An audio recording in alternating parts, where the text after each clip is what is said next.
안녕하세요. 가족 이야기만 나오면 차마 고개를 못 드는 40대 남자입니다. 내 잘못이 아니라고 해도 부끄러운 가정사가 있으면 가족 이야기가 참 불편하잖아요. 제가 바로 그렇습니다. 전 정말 어디에 말도 못할 만큼 너무 부끄럽고 충격적인 사건을 겪었었거든요. 제 가족과 말이죠. 그런 부끄러운 이야기를 여러분께 큰 용기를 내어 한번 이야기해 볼까 해요. 저는 지방 사람으로 저희 아버진 교관까지 지낸 후 퇴직하신 교육자셨습니다. 그런 아버지도 그런 아버지보다 때론 더 엄격하셨던 어머니도 저와 남동생을 엄하게 키우셨어요. 물론 다정할 땐 좋은 분들이었는데 예의 범절에 어긋나거나 형제 간의 우애가 상할 행동을 하기라도 하는 날엔 두 분의 회초리와 호된 야단이 날아들었죠. 그런 부모님의 가르침 덕에 저와 동생은 자연스레 우애가 좋아졌습니다. 어릴 적부터 서로를 아끼고 함부로 대하지 못하게 버릇이 잘 들었던 거죠. 무엇보다 동생은 2살 터울인 절 정말 많이 따랐어요. 중학생이 되어서도 고등학생이 되어서도 절 졸졸 따라다니던 그 녀석은 심지어 절 따라 타 지역의 국립대까지 입학했습니다. 비록 과는 달랐지만요.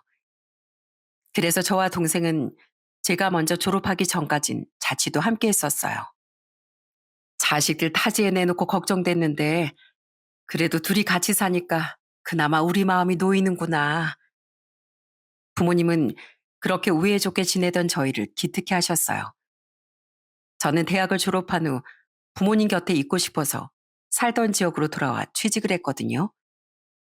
근데 원래는 서울로 갈 거라고 말했던 동생은 기어코 또 절 따라 고향에 돌아와 저처럼 취직을 하더라고요. 난 형이 서울로 갈 줄 알았지. 근데 형이 안 가면 나도 안 가. 우리 고향에도 좋은 직장 많은데 뭐. 부모님도 다 여기 계시고. 전 친구들보다 이런 동생과 더 많이 어울려 지냈습니다. 동생은 제 형제이자 가장 친한 친구였던 거죠. 시간이 흘러 전 30대 중반의 나이로 결혼하게 됐는데 전 부모님께 아내를 인사시키기 전에 동생에게 먼저 소개도 시켜줬어요. 안녕하세요. 안서연이에요. 말씀 많이 들었어요. 상국 오빠가 동생 얘기를 정말 자주 했었거든요. 네 예비 영수 예쁘지? 너랑 나이도 동갑이니까 앞으로 가족 되면 친하게 지내. 야, 형, 형수님이 너무 아까우신데? 어디서 이런 아리따운 분을 만났어? 성격 좋은 건 형제가 똑같네요. 근데 두 사람 얼굴은 되게 안 닮은 것 같아요. 누가 말 안 하면 형제인 것도 모르겠어요. 그게 난 아버지를 쏙 빼닮았고 얜 어머니를 닮았거든. 그래서 내가 좀 더 잘생겼지. 형, 무슨 소리야. 밖에 나가면 사람들이 다 형보다 내가 낫다고 하거든. 즐거운 분위기 속에서 자리가 마무리된 후 집으로 돌아오는 길에 전 동생에게 물어봤어요. 네 예비 영수 어떤 것 같냐? 착하지? 어머니 아버지가 좋아하실 것 같지? 당연하지. 너무 착하고 귀여우시던데? 어머니 아버지도 완전 좋아하실 것 같아. 그때 동생의 대답대로 부모님은 착하고 귀여웠던 아내를 마음에 쏙 들어 하시더군요. 그렇게 저와 아내는 양가 모두의 축복을 받으며 웨딩 마치를 올렸고 우리 둘의 고향인 이 지역에 신혼집도 구했죠. 전 아내와 결혼하며 생긴 처가 식구들과도 굉장히 잘 지냈습니다. 장인 장모님은 너무 인자하고 좋은 분들이셨고 두 분과 함께 살던 처제도 굉장히 순하고 선한 사람이었거든요. 아이고, 우리 김서방 왔어? 아니, 장모님, 저희 다 도착한 거 어떻게 알고 집 앞까지 나와 계셨어요? 날씨가 추운데요. 한 5분 전부터 마음이 사르르 따뜻해지는 게 왠지 자네가 딱 도착할 것 같더라고. 우리 사이는 기운도 푸근하고 따뜻한 게 참 남다르지 않나? 네? 아이, 말도 안 돼요. 당연히 말도 안 되지, 김서방. 자네 장모, 자네랑 서연이가 언제 도착하나? 하루 종일 목이 빠져라 기다렸네. 같은 지역에서 오래 걸려봤자 얼마나 걸린다고. 내가 좀 가만히 있으래도 아까부터 여기 나와서 서 있었다니까.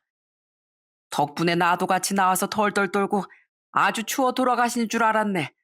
아이, 얼른 들어가세. 못 말려, 진짜. 사위사랑은 장모라더니 우리 엄마가 딱 그렇네. 그쵸, 형부? 참고로 오늘 저녁은 이 처제별 손맛이 듬뿍 들어가 있습니다. 정말? 고생했어, 처제.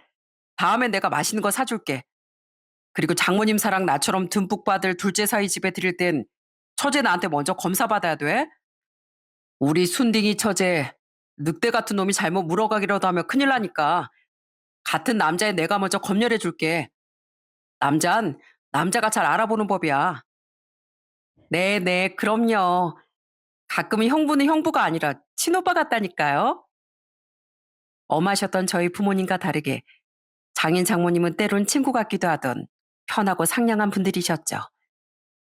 그런 두 분의 착한 처제까지 있던 처가에 가면 마치 따뜻하고 포근한 솜니부를 덮고 있는 느낌이었어요. 그래서 전 처가에 가는 일을 굉장히 좋아했죠. 그리고 아내와의 결혼 생활도 물론 아주 많이 행복했습니다. 여보, 거기 앞에 서봐. 당신 발그레한 볼이랑 단풍색이랑 딱 잘 어울린다. 자자, 안서연 전문 사진가 진지하게 작업 들어갑니다. 남편을 전문 사진가로도 두고 안서연 출세했네. 난 내가 세상에서 결혼을 제일 잘한 여자 같아. 나도 그런데. 나도 내가 세상에서 제일 결혼 잘한 남자 같은데 우리 통했다. 그치? 아내는 산이나 자연을 좋아했어요. 그래서 우린 철마다 벚꽃 구경, 단풍 구경을 다니기도 했고 동해에 남해 가리지 않고 바닷가도 많이 놀러 다녔죠. 연인일 때와 다르게 부부가 되어 함께 누리는 여가 생활은 더욱 벅찬 행복을 가져다 주더군요. 아내와 전 결혼한 지 2년 뒤 축복 같은 아들도 낳았습니다. 그리고 그 해에 제 동생은 약사고 일하던 재수 씨와 결혼을 했어요. 근데 이 녀석이 신혼집을 저희와 같은 아파트에 구한 거예요. 형제 부부들끼리 서로 의지하고 사면 좋잖아, 형. 형네 아파트에 나온 매물도 많던데 나 그쪽으로 신혼집 구해도 되지? 형수님 안 불편하신지 살짝 물어봐줘. 내 여자친구 너무 좋대. 자긴 외동이라 형제 자매들끼리 사이좋게 지내는 집을 엄청 부러워하면서 자랐다더라. 저희가 살던 곳은 대도시가 아니었기에 아파트 값이 그렇게 비싸진 않았습니다. 그래서 재수 씨가 약사라 돈을 잘 버는 만큼 좀 더 중심지에 더 비싼 아파트로 갈 줄 알았는데 동생과 재수 씨는 굳이 저희가 살고 있던 아파트로 오고 싶어 한 거예요. 아내에게 물어보니 살가운 제 동생을 좋아했던 아내도 흔쾌히 너무 좋은 생각이라고 말했죠. 그렇게 제 동생 부부는 결혼과 동시에 저희와 같은 아파트, 그것도 같은 동에서 신혼생활을 시작하게 됐습니다. 동서, 난 동서가 나보다 1살 어리지만 가끔 보면 언니 같을 때도 많다? 동선 나보다 훨씬 어른스럽잖아. 성격도 털털하니 멋지고 똑똑하고 돈까지 잘 벌고. 난 가끔 동서가 부러워. 부럽긴요. 저야말로 가끔은 형님 성격이 부러운데요. 전 워낙 털털해서 애교 같은 것도 별로 없잖아요. 반면에 형님은 애교도 많으시고 평소에 무슨 말만 하셔도 귀여우시고 같은 여자로서 그런 형님 보면 너무 사랑스러워 보여요. 두 사람 지금 뭐 하는 거야? 서로 칭찬해주고 있는 거야? 그런 거지 뭐. 나랑 동서랑 워낙 잘 맞잖아. 뭐 김씨 집안 형제들끼리만 우애 좋으라는 법 있나? 이렇게 며느리끼리도 자매처럼 우애 좋게 지낼 수 있는 거지. 재수 씨는 화끈하고 털털한 사람이었고요. 아내는 좀 발랄하고 귀여운 스타일이었습니다. 그래서 처음엔 두 사람이 과연 잘 맞을까 걱정도 좀 됐었는데 서로 다른 것 같으면서도 성향이 잘 맞았는지 다행히 두 사람은 아주 잘 지내더군요. 덕분에 우린 부부끼리 거의 한 가족인 듯 친하게 지낼 수 있었죠. 형수님, 오늘 고기 구우신다고 해서 저희는 쌈채소랑 찌개거리 좀 가져왔어요. 아유, 그냥 오늘 우리가 다 대접한다니까요. 어차피 두 집 번갈아 가면서 요리하고 대접하는 건데 뭘 부담스럽게 이거저거 다 가져오셨대요? 얼른 앉으세요. 우린 일주일에 한두 번은 양쪽 집을 번갈아 가며 서로의 집에 모여 함께 식사를 했습니다. 한 번 할 때 많이 해서 나눠 먹으면 맛도 배가 되고 한쪽 집안은 덜 귀찮지 않겠냐면서요. 그러면서 우린 자연스레 종종 술도 마셨죠. 자, 술도 얼큰하게 취했겠다. 제가 노래 한 곡 뽑아보겠습니다. 이래봬도 제가 학창 시절엔 꾀꼬리로 불린 여자다 이거예요. 여보, 우리 형수님 노래 엄청 잘하셔. 우리 결혼하기 전에 형이랑 형수랑 같이 노래방 간 적이 있었는데 나 깜짝 놀랐다니까. 아이, 정말? 형님, 저도 한 노래 하는데 우리 같이 노래자랑 같은 데라도 나가볼까요? 아우, 좋지, 좋아. 그러다 한 번은 술에 취해 신이 나 아내와 재수 씨 노래까지 불렀는데요. 물론 밤이라 그렇게 시끄럽게 굴진 않았고 조용히 불렀지만요. 그때 합이 꽤 좋았는지 아내와 재수 씨는 나중에 노래자랑 프로그램에 출연 신청까지 했었습니다. 운이 안 좋았는지 세상엔 강자가 많은 건지 비록 예선에서 탈락하긴 했지만요. 덧붙여 말하자면 그때 저와 동생도 덩달아 함께 예선 심사를 봤었는데요. 당연히 광속 탈락했습니다. 저희 형제는 솔직히 좀 음치였거든요. 그래도 우리 네 사람에겐 아주 즐거운 추억으로 남았죠. 또 동생는 아들 하나를, 저희는 아들 뒤에도 딸을 하나 더 낳았는데요. 우린 함께 유모차를 끌고 나들이도 같이 다녔고 휴가철엔 꼭 휴가도 같이 떠났었어요. 재수 씨, 거기 유모차 옆으로 좀 더 붙여보세요. 당신은 거기 손 좀 올리면 좋을 것 같은데. 아이, 명구가 임마. 넌 매번 사진 찍을 때마다 표정이 그게 뭐냐. 웃어라, 좀 웃어. 로보트야? 사진 찍는 건 아무래도 어색한데 어떻게 그럼. 아, 됐으니까 얼른 타이머 맞춰놓고 형도 와서 서. 그리고 형도 사진 찍을 때 뻣뻣한 건 나 못지 않거든. 아이고, 알았어. 아, 자, 누른다. 다들 웃어요. 휴가 때마다 우린 사진도 다 함께 찍곤 했습니다. 전 아내 전문 사진가에서 가족 사진 전문가로 변신하기도 했죠. 그렇게 휴가 때마다 함께 찍은 사진은 차곡차곡 쌓여갔어요. 지금도 그때의 사진을 보면 마음이 형언할 수 없을 만큼 서글퍼지기도 하고 와르르 무너질 것 같기도 합니다. 유모차에 앉거나 부모 손을 꼭 잡고 있던 너무 어렸던 아이들, 자매처럼 손을 맞잡고 부의를 하고 있던 아내와 재수 씨, 목석처럼 어색하고 딱딱한 자세로 서 있던 저와 동생까지.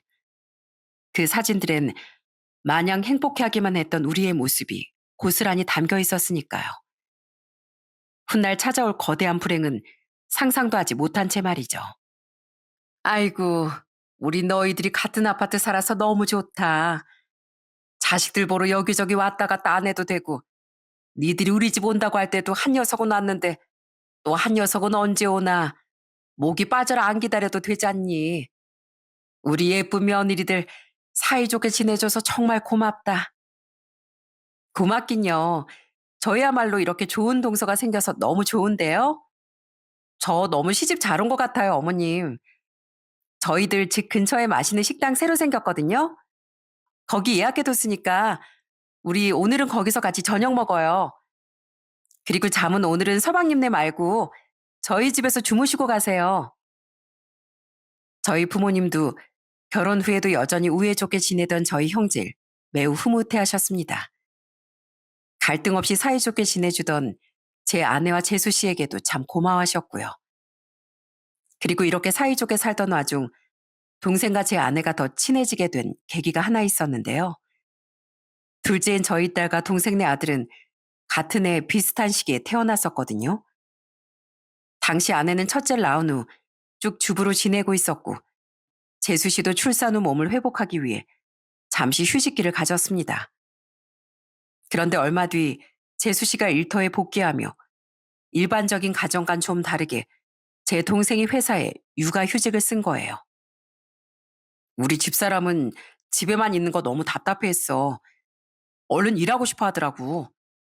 근데 애가 너무 어려서 어린이집에 보내기도 좀 그렇고, 그렇다고 형수님께 부탁드리자니 그것도 아닌 것 같고, 그냥 내가 휴직하기로 했어. 우리 회사가 그런 것도 눈치 안 주잖아. 집사람이 나보다 돈도 잘 벌고. 그렇게 동생이 1년에 육아휴직을 쓰며 동생과 주부였던 나는 자연스레 교류할 일이 잦아진 겁니다. 육아 초보였던 동생이 육아 선배인 아내에게 도움을 청하며 조카를 데리고 저희 집에 와 있는 경우가 종종 있었거든요. 미안해, 형. 자꾸 여기 와 있어서. 근데 애가 아무리 애를 써도 울음을 안 그치는 거야. 집사람은 바쁜지 전화도 안 받고 진짜 지푸라기라도 잡는 심정으로 형수님께 왔었거든. 근데 형수님이 애를 딱 안으니까 애가 기가 막히게 울음을 그치더라고. 형수님, 진짜 살려주셔서 감사해요. 으휴, 여보, 자꾸 이렇게 형님한테 민폐 끼칠 거야? 형님이 안 그래도 애 둘보시면서 얼마나 힘드시겠어. 근데 그걸 도와주지 못할 망정 보탰어? 아니야, 동서. 나도 서방님한테 도움 많이 받아. 내가 동선의 애까지 잠깐 봐주고 있는 동안 급하게 필요한 것들 서방님이 얼른 사다 주시기도 하고 힘쓸 일도 다 해주신다니까. 그리고 반대로 서방님이 우리 애들을 봐주기도 하신 덕분에 이렇게 내가 우리 네 사람 저녁 식사 차릴 여유도 있었던 거잖아. 굳이 집에 내려갈 것 없이 동서 힘들 텐데 우리 집에서 저녁 먹고 가. 아내와 동생은 그렇게 한 번씩 육아도 같이 하고 답답할 땐 유모차를 끌고 아파트 단지 산책도 함께 하곤 했다더군요. 혼자 하면 너무 외롭고 힘든 육아를 함께 하다 보니 두 사람은 전우애 같은 게 생긴 거죠. 그렇게 1년 뒤 동생은 조카를 어린이집에 보내며 복직을 하긴 했지만 그때를 계기로 제 아내와 동생은 좀 더 허물없는 사이가 됐던 겁니다. 여보, 나왔어. 어, 대답이 왜 그래?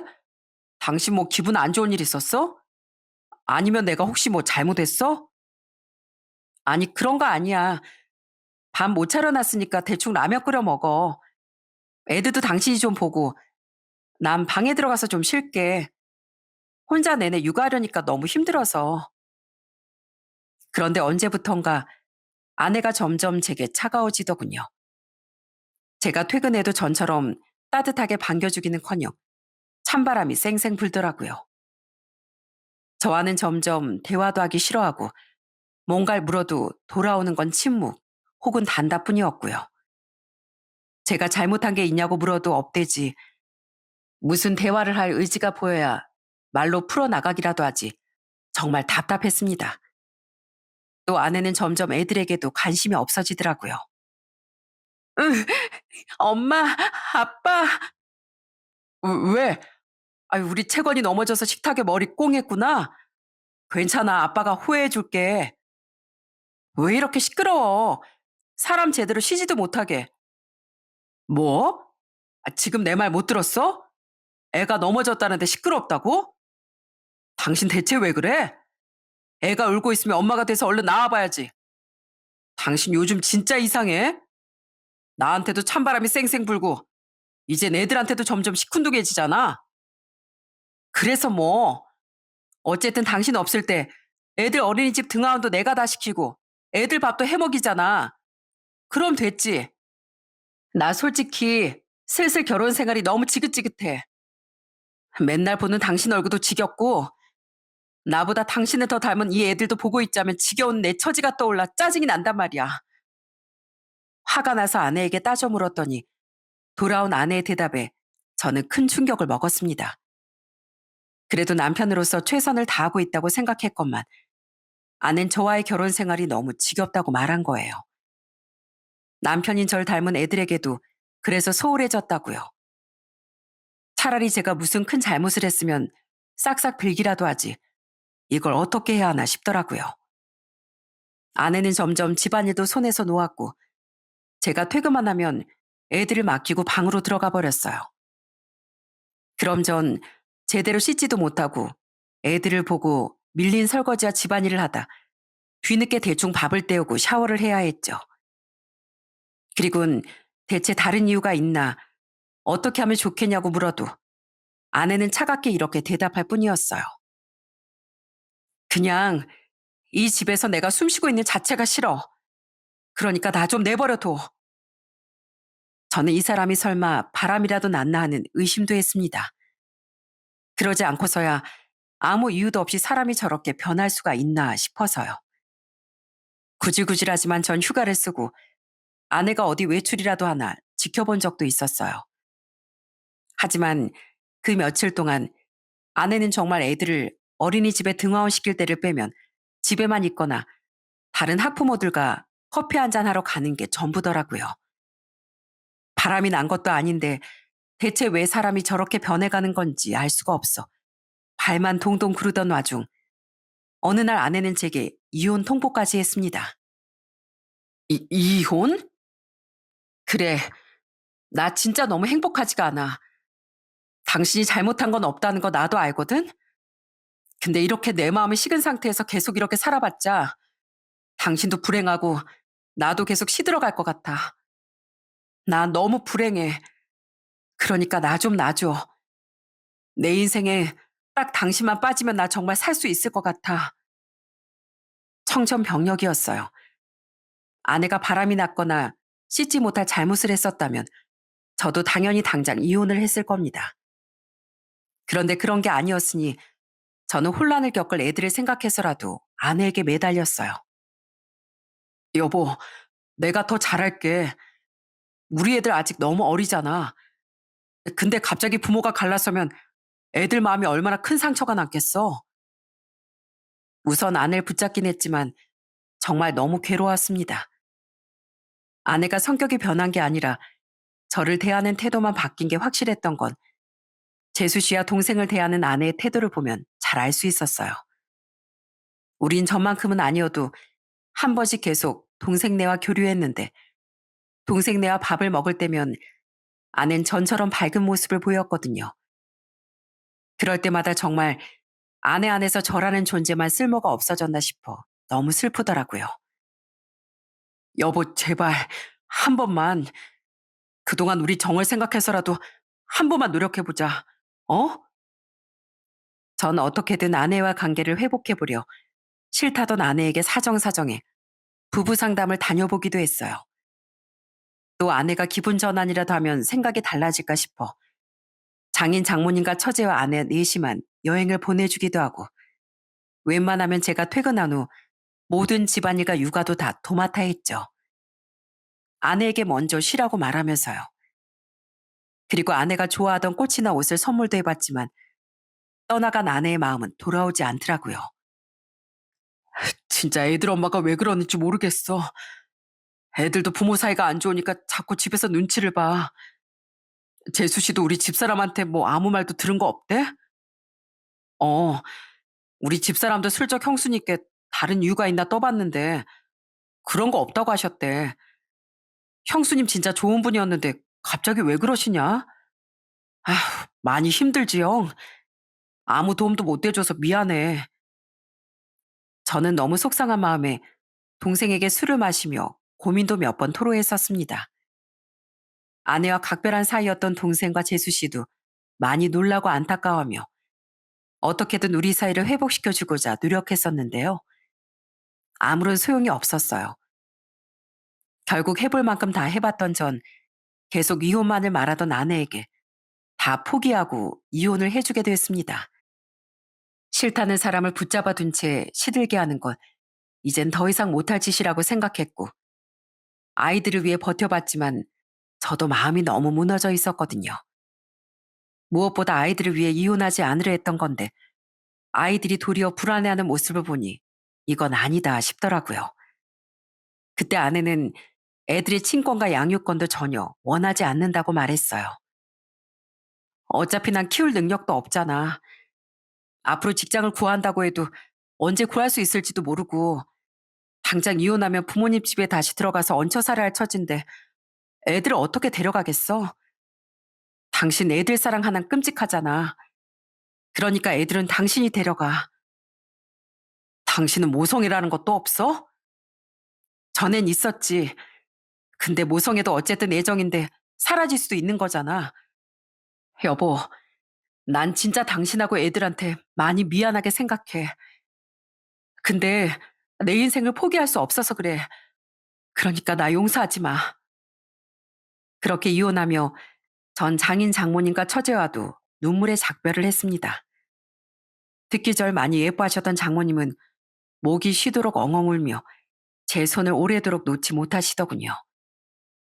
미안하네, 김서방. 서연이 걔가 남자 보는 눈이 팔 아래로 떨어진 게야. 그러지 않고서야 어떻게 자네한테 이럴 수가 있나. 꼭 행복해야 하네. 어. 저희 부모님 또한 큰 충격을 받고 안타까워하셨고 무엇보다 아내와 정말 잘 지냈던 동생 내외도 크게 슬퍼하며 절 위로해 줬습니다. 특히 동생은 제게 술을 몇 번이나 사주며 제 아픔을 함께 나눠줬어요. 형수님, 아니 안세영 같은 여잔 앞으로 누가 한 트럭을 가져다 준다고 해도 쳐다도 보지 마. 나쁜 여자 같으니라고. 우리 형이 얼마나 좋은 남잔데. 세상에 형만한 남자 있으면 어디 나와보라 그래. 아주 심리도 못 가서 발병 날 거다. 어깨 펴 형. 그딴 여자 보란 듯이 앞으로 더 잘 살아 보이자고. 내가 도와줄게. 그래, 고맙다. 아이들이 있어 이혼이 법적으로 확실하게 정리되기까진 시간이 좀 걸리더군요. 그 사이 전 집을 처분하고 부모님 댁으로 들어갔어요. 첫 번째는 아내와 살던 그 집에서 계속 살기가 괴로워서였고, 두 번째는 부모님이 저도 저지만 혼란을 겪을 아이들 걱정을 많이 하셨기 때문이었죠. 엄마의 빈자리를 할머니, 할아버지라도 채워줘야 애들 정서가 안정될 거 아니냐. 넌 우리 자식이기도 하지만 애들 부모기도 하니까 우리한테 미안한 마음은 잠시 접어두고 나랑 네 엄마 뜻대로 하거라. 이런 두 분의 감사한 제안 덕에 저는 다른 곳에 집을 구하지 않고 부모님 집으로 들어갔던 겁니다. 그렇게 이혼도 완전히 마무리된 뒤 힘겹게 이혼의 아픔을 이겨내며 산 지 한 달 정도 지났던 어느 날이었어요. 전 오랜만에 동생이 아닌 재수 씨에게 전화를 한 통 받게 됐는데요. 충격적인 재수 씨의 말을 듣고 저는 경악을 했습니다. 아주버님, 놀라지 말고 들으세요. 저희 남편이요. 어제 고속도로에서 크게 교통사고가 나서 병원으로 실려왔어요. 수술하고 아침까지 중환자실에 있다가 다행히 지금은 일반 병실로 옮겨져서 의식도 차렸고요. 네? 아니 그걸 왜 어제 연락 안 하고 오늘 했어요? 사정이 있었어요. 근데요, 아주버님, 제 남편이랑 같이 동승했던 사람이 바로 아주버님 전처, 그러니까 형님이었어요. 형님도 같이 실려와서 수술을 받았는데 아까 슬쩍 가보니까 형님도 일반 병실로 옮겨졌다고 하더라고요. 근데 정확한 상태는 잘 모르겠어요.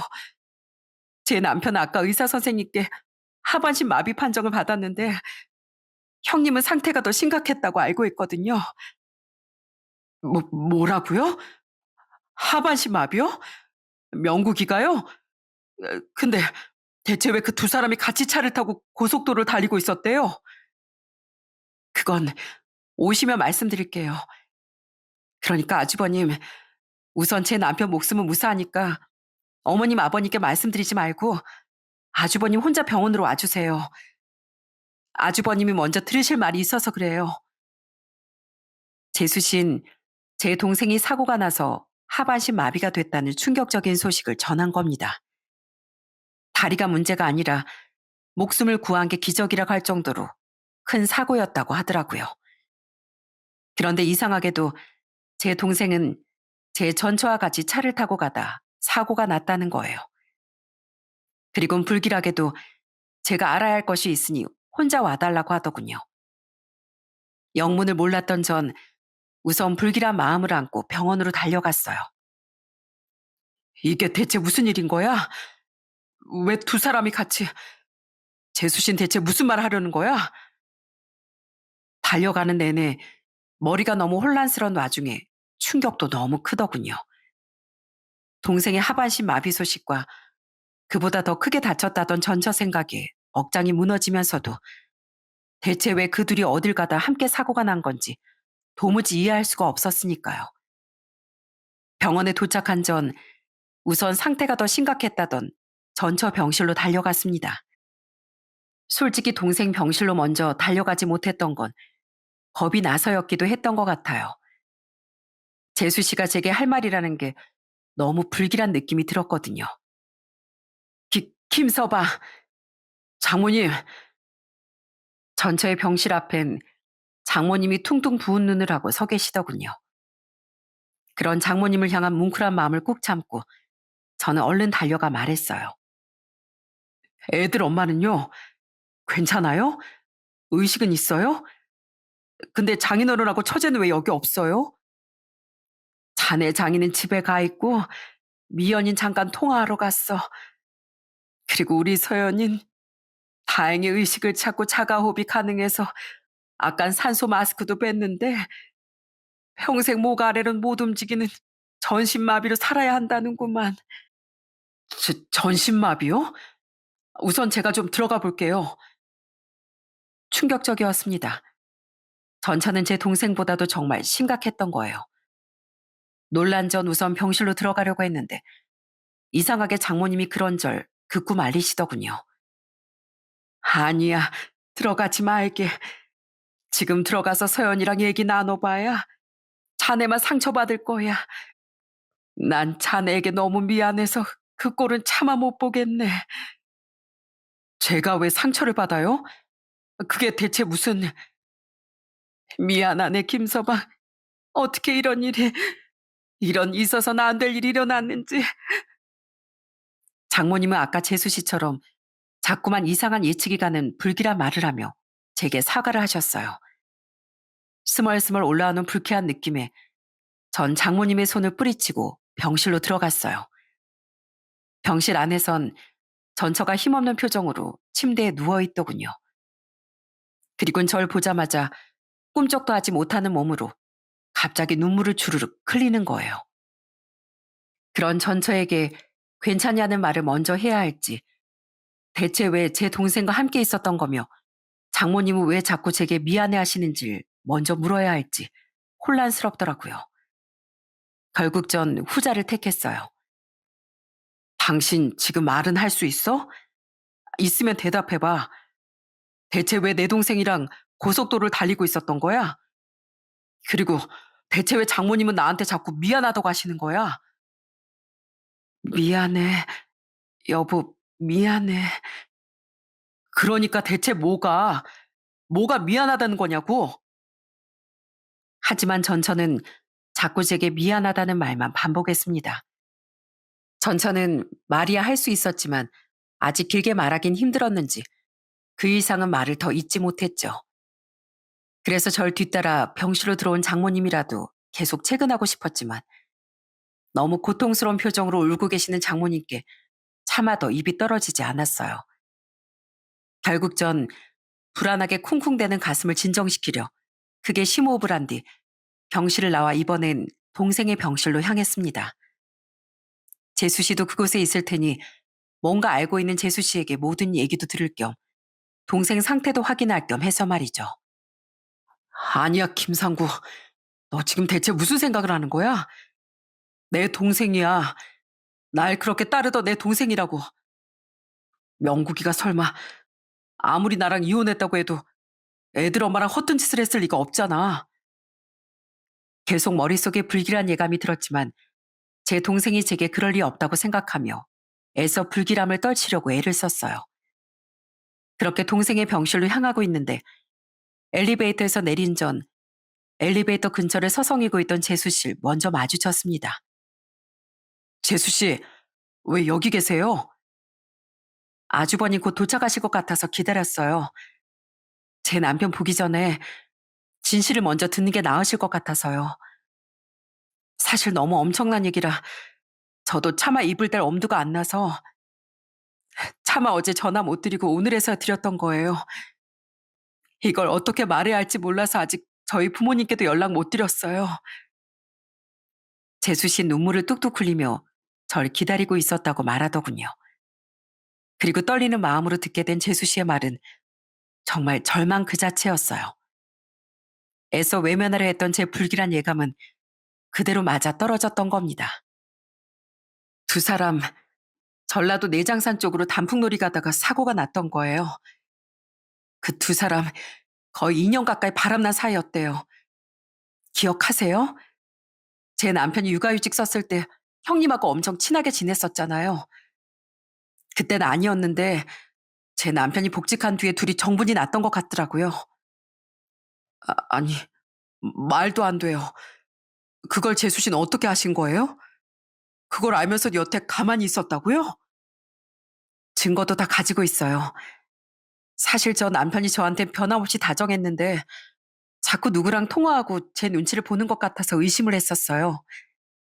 그래서 뒷조사를 좀 해봤는데 형님이랑 제 남편이랑 그런 사이였다는 걸 알게 된 거예요. 형님은 그래서 아주버님하고도 이혼했던 거고요. 재수 씨는 그 엄청난 사실을 알고 큰 배신감에 휩싸였다더군요. 그리곤 더 확실한 증거를 모으고 이혼하고자 잠시 몸을 웅크리고 있었는데 하필 그때 이런 큰 사고가 났다는 겁니다. 그렇게 하반신 마비까지 된 제 동생이 너무 원망스럽고 한심해 제 동생이 의식을 차리고 대화를 이내 나눌 수 있게 되자마자 재수신 동생에게 분통을 터뜨렸다고 하더군요. 그렇게 형 하더니 형 아내를 뺐냐? 네가 사람이야? 그 결과가 고작 이 꼴이냐? 하면서 난리를 쳤었어요. 남편이야 뭐 입이 10개라도 할 말이 없었으니 눈물만 뚝뚝 흘리면서 사과하더라고요. 많이 놀라셨죠, 아주버님? 아주버님도 그 정도인데 어머님, 아버님은 준비 없이 들었다가 쓰러지시기라도 할까봐 우선 아주버님께 먼저 말씀드리려고 한 거예요. 재수신 혼자 그 엄청난 걸 어떻게 감당했어요? 많이 괴로웠죠? 어떻게 그들이, 다른 사람도 아닌 그들이 우리를 이렇게 배신할 수 있어요? 내 이 김명국 이 자식을 그냥. 저는 너무 괴로웠을 재수실 위로하며 분한 배신감에 함께 눈물을 흘렸습니다. 그리고 끓어오르는 분노를 참지 않고 바로 동생 병실로 달려갔어요. 하반신이 마비됐다던 동생은 비스듬히 올려진 침대에 기대 눕듯 앉아있더군요. 아주 힘없이요. 동생은 절 보자마자 눈이 조금 커지더니 심상치 않은 제 표정을 보곤 제가 모든 사실을 알았다는 걸 직감했나 보더군요. 동생은 눈물을 뚝뚝 흘리며 제게 사과부터 했거든요. 마치 조금 전에 제 전처럼요. 미안해, 형. 우리 집사람한테 다 들은 거지? 그래, 들었다. 미안해? 야, 사과하면 다 끝인 줄 알아? 다른 사람도 아니고 어떻게 김명국 네가 형의 아내를 건드릴 수가 있어? 내가 널 얼마나 믿었는데 너 이러려고 날 따라서 집까지 구했었냐? 어? 미안해, 형. 나도 그러려고 그런 건 아니었는데 사람 마음이라는 게 내 마음대로 되지가 않더라. 100번 양보해서 마음이 그렇게 됐다고 쳐. 그래도 사람이 할 짓이 있고 안 될 짓이 있지. 어떻게 그걸 행동으로 옮겨? 나랑 재수신 그것도 모르고 우리만큼 사이좋은 가족이 어디 있냐고 얼마나 좋아했는데 어떻게 그런 더러운 짓을 해? 그러면서 뭐? 이 형수 같은 여자는 앞으로 한 트럭을 가져다 줘도 쳐다도 보지 말라고? 입에 침도 안 바르고 그런 거짓말을 어떻게 했냐? 어? 내가 이혼했을 때도 그 전에도 너 나 위로하는 척하면서 속으로 엄청 웃겼겠다? 아니야, 형. 나도 너무 미안하고 가슴 아팠어. 근데 형도 좋고 형수도 너무 좋아서 어쩔 수가 없었어. 게다가 집사람도 우리 애도 다 너무 사랑해서 아무것도 놓치지 않으려다 보니까 그걸 말이라고 하냐? 야, 김명구, 너 똑똑히 알아도 난 네가 다리가 그렇게 됐다고 해서 동정심 하나도 안 가질 거야. 그건 네 업보고 자업자득이니까. 그리고 원하는 거 다 가지려던 그 양심도 없는 욕심 때문에 넌 나도 재수씨도 애까지도 전부 잃게 될 거야. 어디 곁에 아무도 남지 않은 지옥 속에서 그 다리로 평생 불행하게 잘 살아봐. 형, 형. 저는 제게 사과를 하던 와중에도 뻔뻔하게 좋아해서 그랬느니 사랑했느니 하는 말을 하던 동생에게 더 큰 분노가 치솟았습니다. 저는 그런 동생에게 영원히 보지 말자고 선언한 뒤 병실을 나와버렸어요. 재수신 제 뒤에서 제 동생을 노려보며 여전히 흐느끼고 있었죠. 그렇게 병실을 나온 전 다시 전처의 병실로 돌아갔습니다. 그곳엔 통화를 끝내고 돌아와 있던 처제와 장모님이 있었어요. 반쯤 정신이 나가 있던 전 장모님에게 서럽게 울며 말했죠. 장모님이 제가 상처받을 거라고 말하던 진실이 이거였어요. 저 여자랑 제 동생이 바람났었다는 거예요. 맞네. 자네 동생 아내를 만나고 왔나 보구만. 나도 그 처자한테 다 들었네. 그래서 너무 충격받은 나머지 자네 장인은 서연이한테 욕을 한 바가지 퍼붓곤 집으로 돌아가 버렸던 게야. 나도 미연이도 어떻게 사람이 그럴 수가 있냐면서 애를 붙잡고 얼마나 원망을 퍼부었는지 모르네. 정말 미안하네. 죄송해요, 형부. 언니가 그런 끔찍한 사람이었을 줄은 정말 상상도 못했어요. 차라리 저 세상으로 가버리지. 왜 그런 끔찍한 짓을 저지르곤 뭐 대단한 목숨이라고 살아남기까지 해서 가족들에게 짐까지 되니. 어? 난 네가 내 딸인 게 부끄럽다. 부끄러워. 장모님은 차라리 살아남지 말지 그랬냐며 전신마비가 된 전처를 향해 통곡하시더군요. 그리고 전 여전히 눈물만 흘리고 있던 전처에게도 동생에게처럼 똑같이 악담을 퍼부어줬어요. 난 결혼 생활 8년 동안 당신에게 단 한순간도 헌신하지 않은 적이 없었어. 그건 누구보다 당신도 잘할 거야. 근데 그런 날 배신하고 내가 세상에서 당신하고 애들만큼 소중하게 여겼던 내 동생이랑 그런 더러운 짓거리를 했다고? 당신 아주 천벌받은 거야. 당신도 이렇게 무서운 대가를 치를 거라고 상상도 못했겠지? 그랬으니 그런 파렴치한 일을 벌였던 거 아니겠어? 미안해, 여보. 그래, 당신은 변명할 자격도 없으니까 평생 나한테 그리고 우리 애들한테 미안해만 하면서 살아. 그 몸으로 처가 식구들도 다 고생시키면서 당신이 저지른 죄가 얼마나 큰 건지 두고두고 참여하고 후회하면서 살아. 이 파렴치한 악질 같은 여자야. 전처가 몸이 좀 회복되어 무슨 대꾸라도 더 할 수 있었어야 주고받으며 더한 악담이라도 남겼을 텐데 저는 미안하다는 말도 겨우 하던 전처에게 그 이상의 분노를 퍼부을 의지마저 사라졌습니다. 이미 엄청난 천벌을 받고 누워있는 사람한테 제가 무슨 말을 더 하겠어요? 저는 계속 제게 미안해 울기만 하던 장모님과 처제를 두고 병실을 나왔습니다. 그리고는 집으로 돌아와 그 충격적인 진실을 조심스레 부모님께 알렸죠. 어차피 동생의 병원에 가보셔야 할 거고 진실도 언젠간 아시게 될 거였으니까요. 명, 명국이 그놈이랑 채권이 어머니? 아이고, 아이고 뒷목이야. 세상에 망신도 이런 집안 망신이 없다. 아이 어떻게 그놈이 내가 적어도 자식들은 사람으로 만들어놨다고 생각했는데 부모님은 완전히 뒤로 넘어가셨습니다. 그래도 두 분은 우선 병원으론 달려가셨어요. 저는 두 분이 쓰러지기라도 할까봐 걱정돼요. 한운 수 없이 그런 두 분을 따라 나섰죠. 병원에 가자마자 두 분은 동생을 마구 내려치며 오열하셨어요. 네가 어떻게 감히 어떻게 네 형 가슴에 대못을 받고 부모 얼굴에 똥칠을 하냐? 아주 쌤통이다. 어? 나랑 네 엄마 네가 하나도 안 불쌍해. 넌 아주 천벌을 받은 게야. 네 아버지 말이 100번 지당하다. 우리 네 간병도 안 해줄 거니까 너 알아서 치료받아. 너 돈 있으니까 그걸로 간병인을 고용하든 뭐라든 알아서 해. 주둥이 멀쩡하니 혼자 다 할 수 있을 거 아니야? 그리고 퇴원해서도 평생 우리 얼굴 보고 살 생각도 하지 말고. 우리 너처럼 인간, 아니 짐승만도 못한 자식 필요 없다. 어머니, 아버지, 잘못했습니다. 당연히 잘못했지. 왜 나랑 네 엄마한테 저런 당하기 싫으냐? 이 정도도 각오 안 하고 그런 더러운 짓을 벌였어?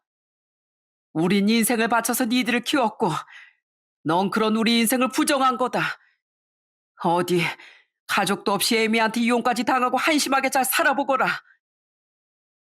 두 분은 정말 모두에게 절연당할까 두려웠는지 덜덜 떨던 동생에게 아무런 자비도 베풀어주지 않으셨어요. 그리고 두 분은 병실을 나와 재수 씨에게도 눈물로 사죄를 하셨어요.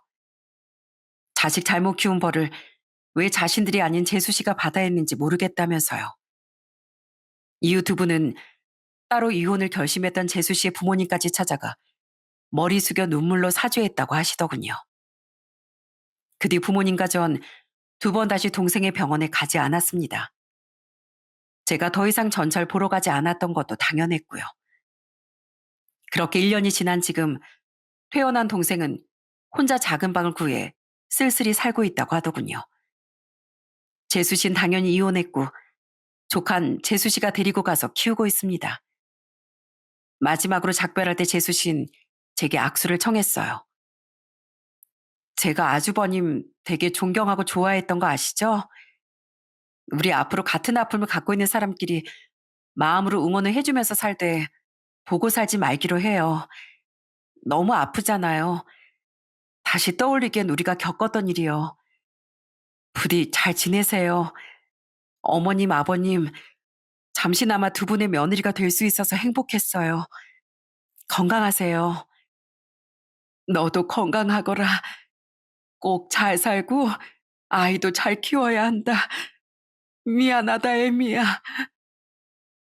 마지막까지 정말 멋진 사람이었습니다. 괘씸한 제 동생에게 너무 아까웠던 사람이었죠. 저도 부모님도 눈물로 재수 씨와 조카에게 작별 인사를 했고 됐다던 재수 씨에게 부모님은 끝내 조카 키우는데 보태라며 거금도 지어주셨어요.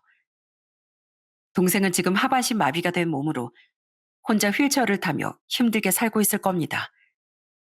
하지만 그것보다 그 녀석을 괴롭게 만들고 있는 건 사람을 그렇게 좋아했던 녀석이 느끼고 있을 고독과 외로움일 거예요.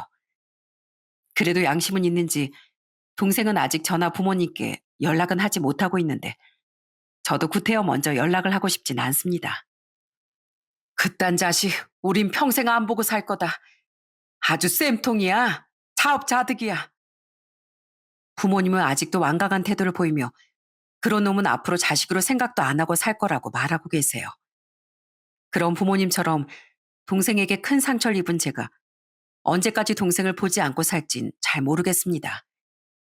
아직도 동생을 떠올리면 너무 큰 배신감이 들지만 한편으론 모든 걸 잃고 다리까지 잃게 된 그놈이 약간은 불쌍하게 느껴지기도 하거든요. 평생을 우애 좋게 지내온 동생이니 이건 어쩔 수 없는 것 같아요. 그래도 전 오랜 시간 동안 역시 그 녀석을 보고 싶지 않을 것 같습니다. 그러니 우선 전 저 나름대로 아픔을 추스르며 크게 상심하신 부모님을 잘 모시고 소중한 저희 두 아이를 잘 키우는 데 집중하며 살아가려고 해요. 그리고 전 처가 식구들에게 큰 짐이 되어 살아가고 있는 전철을 그래도 엄마니 언젠간 아이들과 한 번은 만나게 해줘야 할지 아닐지도 솔직히 고민이 큽니다. 점점 크면서 아이들이 엄마에 대해 물어볼 테니까요. 여러분 생각은 어떠신가요? 아직 어린 아이들에게 언젠간 모든 사실을 알려주고 전철을 보여주는 게 맞을까요? 어떤 것이 현명한 판단일지 살짝 시간을 내어 고견을 말씀해 주시면 저희 아이들의 미래에 큰 도움이 될 것 같습니다. 이렇게 가족을 배신한 그것도 배우자의 형제, 형제의 배우자를 욕심낸 두 사람이 치른 대가는 참혹했어요.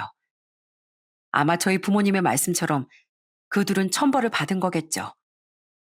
하지만 그 당사자들 외에 남은 가족들의 가슴에도 아주 커다란 상처가 남았습니다. 이렇듯 외도는 당사자들뿐만 아니라 주위의 가족도 고통에 빠뜨리는 심각한 죄악이라고 생각해요. 그러니 남은 가족들의 상처를 생각해서라도, 아니 천벌이 두려워서라도 사람들이 그런 죄악을 제발 좀 저지르지 않았으면 좋겠어요.